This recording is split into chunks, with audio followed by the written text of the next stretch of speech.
I wanted to address a couple of comments that I received regarding canopies, Brian Taylor, the Seagull, and these are great comments, by the way. I don't have any problem with them whatsoever. I love talking about RC building and 109s especially, so I don't have any problem with them at all. I just thought it would be easier or better to show you rather than try to peck it out. So before I get to specifics about the canopy, I'll give you a comparison between the two models.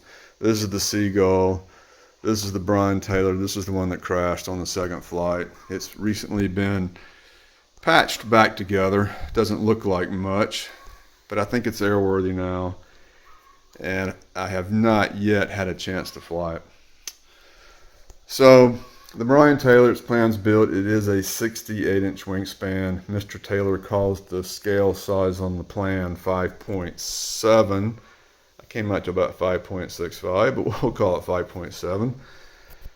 The Seagull, based again on the fuselage length and comparing that to the real airplane, I came out with a scale factor of about 5.56. We can call it 5.6. So 5.7, 5.6, Seagull is slightly larger. I tried to match them up.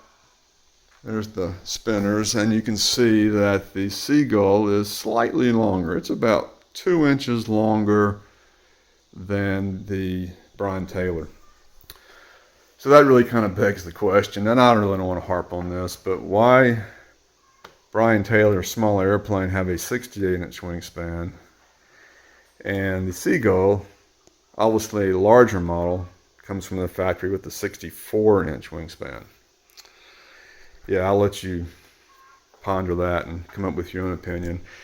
Anyway, so that's the comparison. So now to the canopy. The comment was, why not use a Brian Taylor canopy on the Seagull, since the Brian Taylor is 68-inch, Seagull is 69-inch.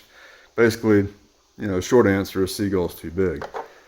The measurement across the width of the fuselage here for the Brian Taylor is 4 5/8 inches. The same measurement on the Seagull is 5 1/4 inches, almost 3/4 inches difference. So that's why I couldn't use the Brian Taylor canopy. Addressing another issue, which is easy to see on videos, this curved piece. One of the comments was the curved piece here, mine is too angular. That is absolutely correct. Mine is too angular. This is correct. In order for me to have done this, I think I would have had to basically redo a whole mold and vacuum form an entirely new canopy. This way was much easier to do with sticks.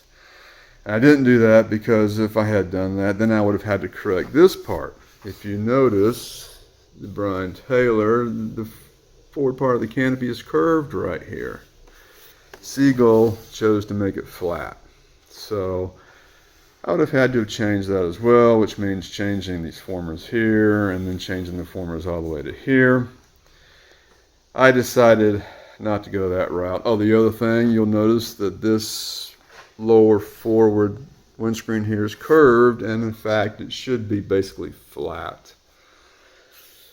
You can see here this former, I think you can see it, this former is basically flat right here, and then this is curved. So I'd have had to change that as well. There's a lot of things I would have had to change.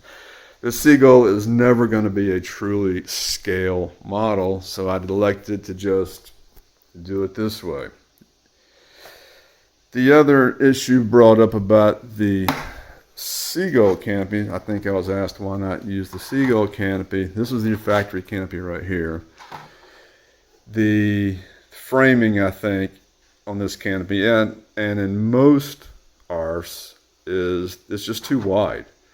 I don't know why, if they can take the effort or make the effort to make a wide frame, why can't they just make it a narrow frame like it's supposed to be? This is the actual scale framing right here. I took it from Mr. Taylor's plans.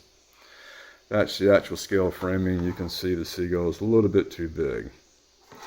So that's why I made a new canopy here make it look better. And, you know, the canopy is pretty much the first thing people look at when they look at an airplane. If the canopy doesn't look right, well, nothing else really matters. All right. So I know it was an extreme makeover, and I maybe should have changed this as well as part of that, but I did change the things that I wanted to change. The wingspan, the cowl, a little bit of the canopy, and then I added, you know, some more details. Oh, and the other reason why I wanted to do this model was I really wanted to do the tiger stripe scheme. I thought that was just so cool. So I had to do that. So anyway, if you have any more comments about this, please feel free to post them. Like I said, I really enjoy talking about RC models, building them, and 109s especially.